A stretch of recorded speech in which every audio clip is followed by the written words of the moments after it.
Welcome to About You. I'm Connie Hogan. Well, I always like to say that it's more fun to have a guest who is a colleague from the vast network of great philanthropic organizations we have around town. And my guest today represents Tracy Muscat, is currently the Vice President of Institutional Advancement for the College for Creative Studies. And in this role, she is responsible for fundraising, for communications, marketing, and we're going to talk about this because I was just teasing her that one of my all-time favorite events around town, out of the many great events, was the International Wine Auction, which they may be doing again. We'll talk about it. Tracy, welcome. Oh, Connie, thank you for having me. It is so fun to be sitting down with you after all these years. After all these years, it's so fun. We know so many people in common, Yes. which we won't talk about because we would get in trouble. Right, can't do but that. we do have. So let's start out from the beginning of Tracy, where you were from and where you went to college. I know a little bit about it and how you wound up as this great position at CCS. Oh, wonderful. Well, thank you for letting me to reflect a little bit. And again, thank you for having me today. You're welcome. So philanthropy or fundraising, now it's a little bit more of a profession. You can even get degrees. That's funny, isn't it? In it. But for people like myself and others, you often fell into it. That's right. Yeah. And serendipity is what you're saying, right? Yes, it just kind of happens. And so for myself, I was finishing up my undergraduate degree at Madonna University. I had just come from Brigham Young to Madonna, so that was an interesting transition. And I was getting my degree in professional and technical writing. Oh, okay. And there was an internship open at this little hospice that was run by the Felician sisters. Oh, wow. For public relations and whatnot. So I went over and I got this internship to help them work on like a newsletter, maybe place more stories. And as a part of that, I was like their 13th person that worked there at the time. It was a small program. And they wanted to raise money to build a freestanding hospice facility. And so it was through my experiences there, building relationships with media and photographers to get more coverage about what we were doing. And one of the president's, Sister Mary Giovanni, came to me and said, Tracy, we need $4 million. And, you know, Sounds like something a Mary Giovanni would say. Yes, and I'm like, you know, I'm 22, 23 years old, and I was like, okay. And so that's kind of how it started, and just talking about it in the community, and some very gracious people who taught me along the way. So we were successful, and then after that, I just wanted to help.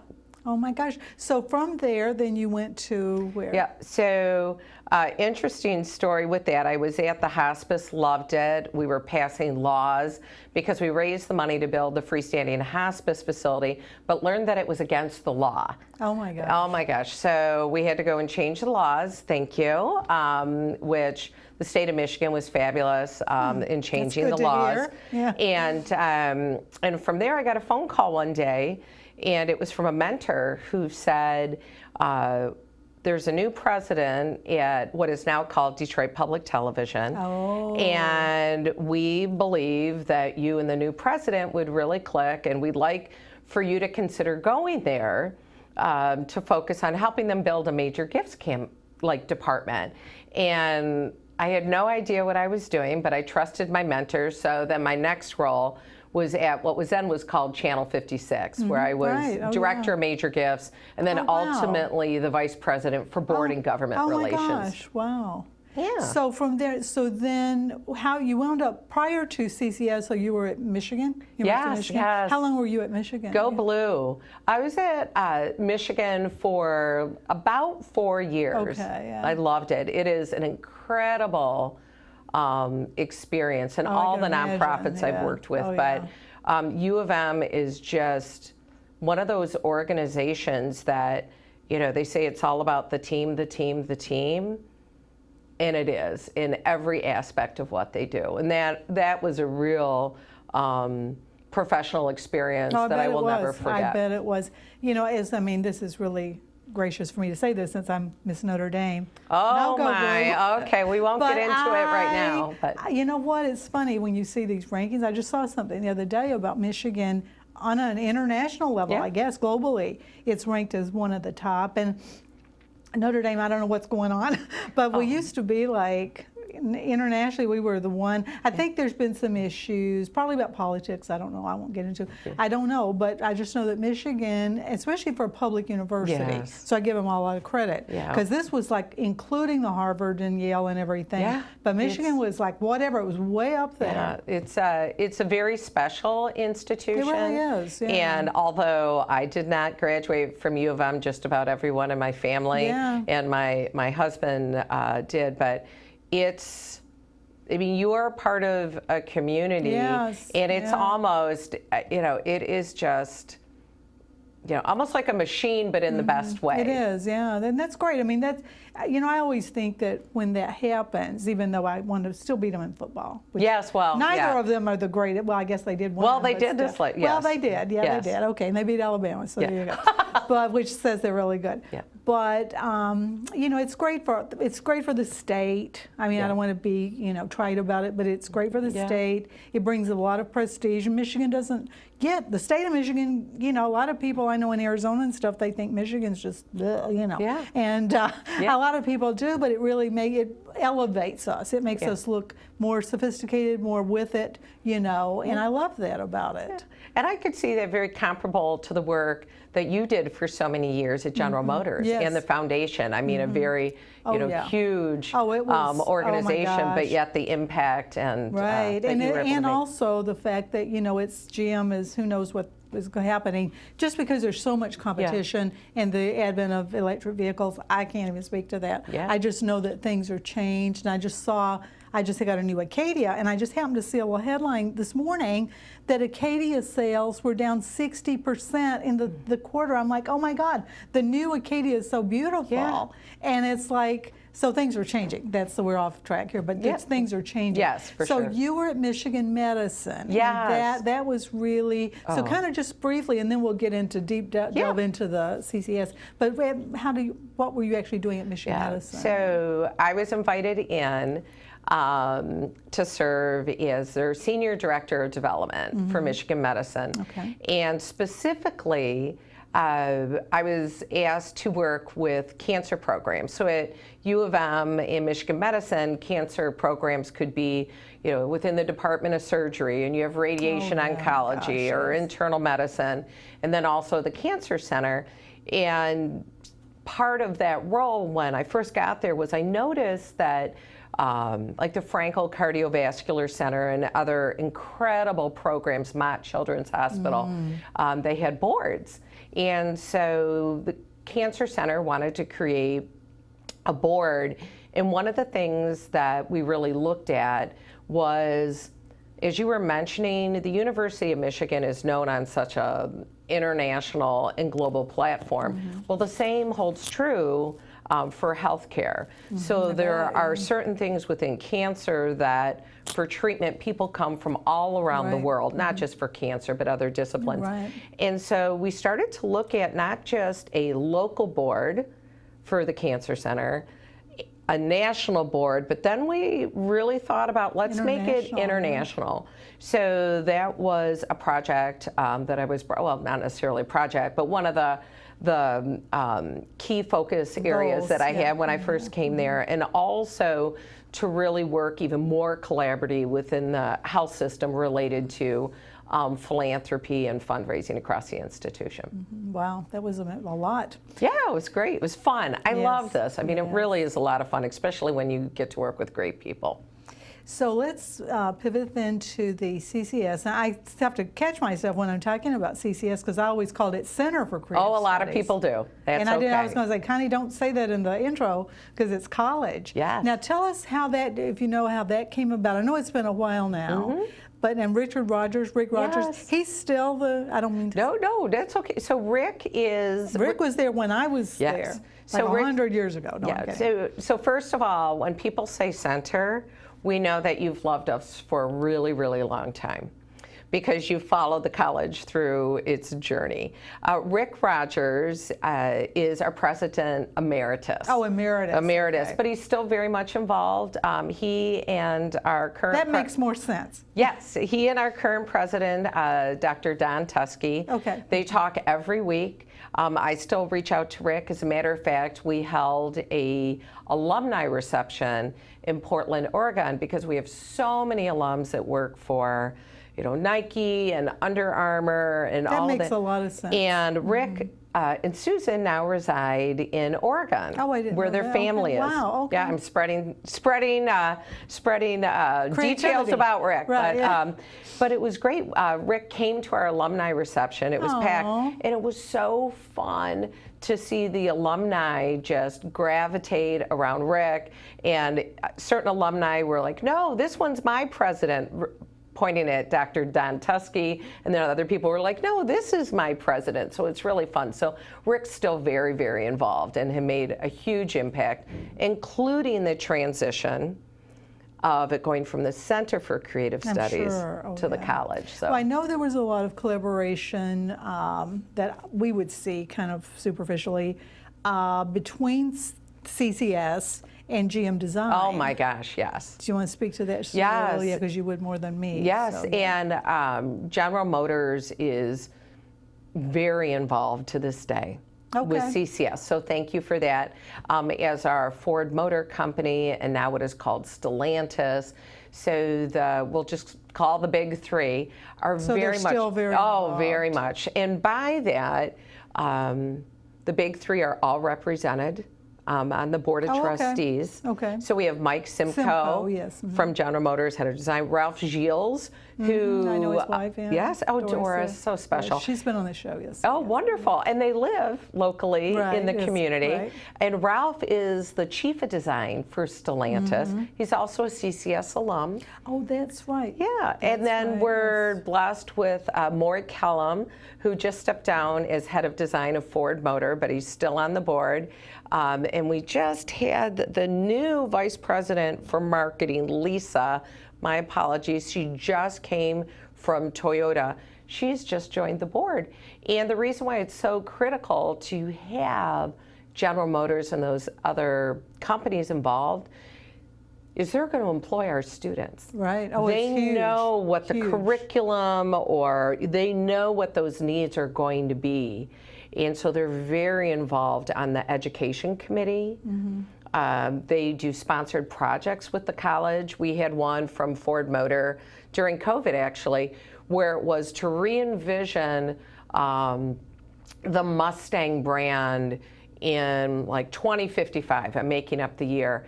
And so the autos will come and give these students these projects, almost like research and development to get a glimpse into see what the they future. can do. Yes, Right? and then also philanthropically. Oh, for sure. Very involved. I remember some of that. Yeah, yes. yeah, but very involved in making certain that, especially with General Motors and Ford and Stellantis, but making certain that all students who have the talent and the drive, no pun intended, are able to come to a private art and design school like CCS. So it's not just transportation design, but that's probably our oldest program, along with fine art and craft, because General Motors gave birth to transportation design and CCS gave birth to teaching it as a skill.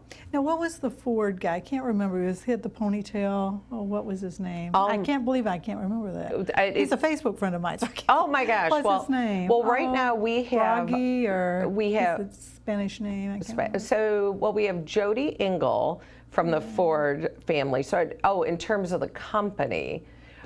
We have Maury Callum right now. Okay. And then I would have to think, there's so many people from Ford involved. Oh, yeah. He would have probably been the equivalent of like Ed Welburn and Wayne Cherry. Oh, yes, yes. Wayne Cherry lives right down here. Yeah. But oh my gosh, so exciting. Yes. So that was kind of, when did it become the college? I guess I know I've been hearing it for several years, but the years sort of fly by. Well, so it's been 5 or 6 years? Oh, yes, longer, certainly. It's been longer than that. So what happens, and if you even think about great public universities like we have in our community, you know, Oakland University, Wayne State University.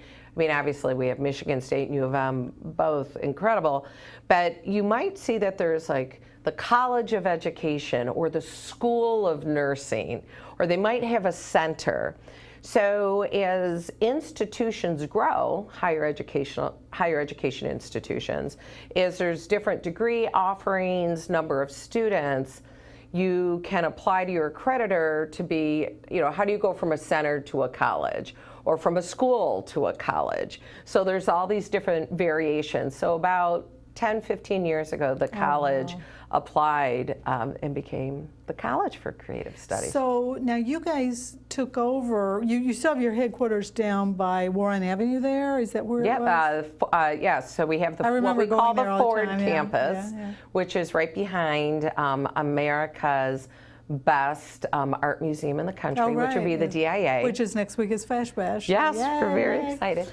So our Ford campus is right there, and then we did take over. You did Argonaut, right? Yes, which was a wonderful. Is it still there? Yes, Oh a my wonderful gosh. donation Yes. from General Motors. And a gentleman at General Motors at the time, Matt Cullen. Oh, I know. I've known Matt. I Yes. won't say how many years. Yes. Oh my God. Helped kind of work it out because General Motors wanted to do something special Made so with the much building. sense. Yes, Made so much And sense. what's interesting is Harley Earl, who gave birth to automotive design, who ended up being, he's know the her head of name, yeah. design for General Motors at the time. His office was in the Argonaut building. And so part of the General Motors Auditorium, which is now part of our campus at the Taubman Center, we still have the original design room with the original turnstile. Oh my goodness, oh my and, gosh. And we have the Harley Earl Lounge, and it is literally his office. And it's just so incredible That is incredible. that's where are their campuses. And transportation design is taught in that building, so all that history. Didn't you guys, this might have been before your time, but they had, when they were doing like the local Dancing with the Stars, didn't Yeah. they do something there? They did. Oh I my remember gosh. that. I just thought of that. Yes, and it's interesting. I didn't work at CCS at the time, but I went to that event. I didn't go, but I remember hearing that. I was mad Yeah. because I didn't, because we'd been to so many of those. Yes, like I remember said. going to that. Who was it? Alicia on Channel 7 was in it, and so we were going to cheer her on. But there were a yes. lot of wonderful dancers. It was really Yes, special. and we had a lot of our, at that time, a lot of our executives and Yes. stuff that were involved, Yeah. and even dancing, which Yes. some of them. Yeah. Yes, I saw a few of those over the Oh shoulder my lifts. gosh, oh my gosh. So now we're talking a little bit about wine auction, but what other fundraising are you doing? Talk about how that's happening now. So in order to support additional scholarship Well, for that's just it. It's students, always the wellness case, yeah. programs, and also we want to retain great faculty. Oh, that too, So that often too. people don't think about it, but it's almost like athletics. When you have the best of the best, people all want your chair of the department or faculty. So we're trying to get incredible students to be able to attend there regardless of their financial circumstances, care for their wellness while they're there, and then retain those great faculty. So we do a lot of fundraising more traditionally. So we Okay. work with corporations quite a bit Oh, yeah. through our Office of Partnerships. Very generous. They like to do a lot of sponsored projects, which gives students kind of hands-on, real-time work, but also give those corporations intel and value that help to inform the work that we're doing. We also work with nonprofits for free in that regard, very meaningful, but we raise monies for that. We work deeply with the foundation community. Oh, I would imagine. Yeah, yes. and often what's interesting is we'll work with foundations who will donate funds for us to help others. Like if we're, right now we're teaching art in the Detroit Public Schools. Okay. We're doing art in the community. We're training teaching artists so that art can still become a vibrant part of the community. So we work a lot with foundations and very generous individuals and alumni. We're starting to think a little bit more now that COVID's far behind us. So the wine auction took a little bit of a... You were saying you had 49 and you may be doing a 50 at some point. Yes. You have to email me when I make sure. Yeah, I no, know it's a fun event, but we did a couple online and they were very successful. So we're looking to the future. There's going to be a lot of fun things. Now let that'll be me coming. ask you if you can answer. Do you get anything from United Way or any of that, or? We don't, from the United Way. You don't. Okay. It's a little different because CCS is a private Okay. school, unlike public universities or others who might receive more funding from the state, but also So you don't get some anything from the state either? there's been some changes Okay. recently in terms of some scholarship funding, Okay. and we appreciate our relationship with the state of Michigan. Oh, yeah, it's a different kind of thing, But in terms of like general funding, no. So it's a little bit different. So we're typically raising money, one, to support, keeping the school going. That's even more impressive Yeah. to me. That's why I say to me, because you're just kind of on your own. I mean, and you're really depending upon your name, the network, the actual. It's kind of, in some ways, it's like the animal organizations because they're not getting a lot either. Yeah. And it's like you're constantly having to perform and outperform. Yeah, and for us at the end of the day, it's demonstrating. Demonstrating, right. So our placement for our graduates right now that receive a career in their field within 1 year of graduation is 86%, which is unheard of. And studies show that people in creative roles actually earn more than others in different industries, but then they also stay longer in those careers because they're doing what they enjoy. And we have a program called Design Corps that facilitates the city of Detroit's UNESCO designation as a city of design, but then they also do a lot of research on the economic impact of creative jobs on the economy. So they've been very good helping us not only understand our placement rates, but then the jobs those students receive and then the impact they have on our community locally and beyond. So it's kind of easy, I shouldn't say easy, but when it's easy to talk about something I'm passionate about, when I can see the impact about it. Exactly. And so it's, I love talking to funders or potential donors about ways. I respect that too, because I don't think I would have been good at that. I was Connie. more the one that they were coming to, and that was even hard, But yeah, but you have to discern and determine. You have to. Yeah. Oh. Now let's talk about some of your other. I know you've got so many different things. I'm like, how can I even pick? Because you do a lot of other things. You're on the board of Care House of Oakland County. Yes, I served on the board of Care House of Oakland County. Love that incredible organization. Personally, I was affected early age. I'm adopted, which everybody knows, but and so that's an organization near and dear to my heart. So definitely enjoyed time there. Another worthy organization in our community. Oh, yes, absolutely. And Michigan Hospice. Yes, so Michigan Hospice and Palliative Care organization. And that was really about, the legislation for freestanding hospice facilities, ensuring that hospice reimbursement rates are comparable to other types of health care, making certain that hospice doesn't pose a financial burden. So there was a lot of fun work to do for them. Another one, Executive Women International. I don't think I know that, but it sounds good, especially now that we've got a woman running for president, right? Oh, there you go. Yes. Executive Women International,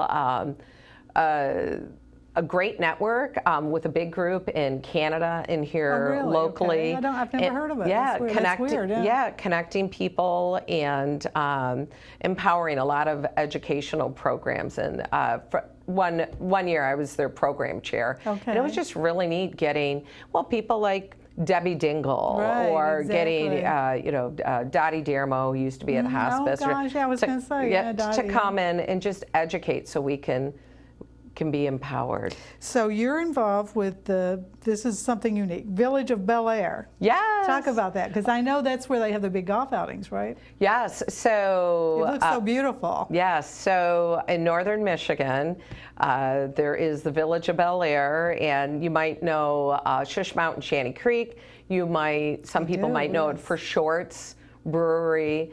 But there's a village, and they had Downtown Development Authority, and so I wanted to help that community in some way. And so during COVID, I was able to become a part of that.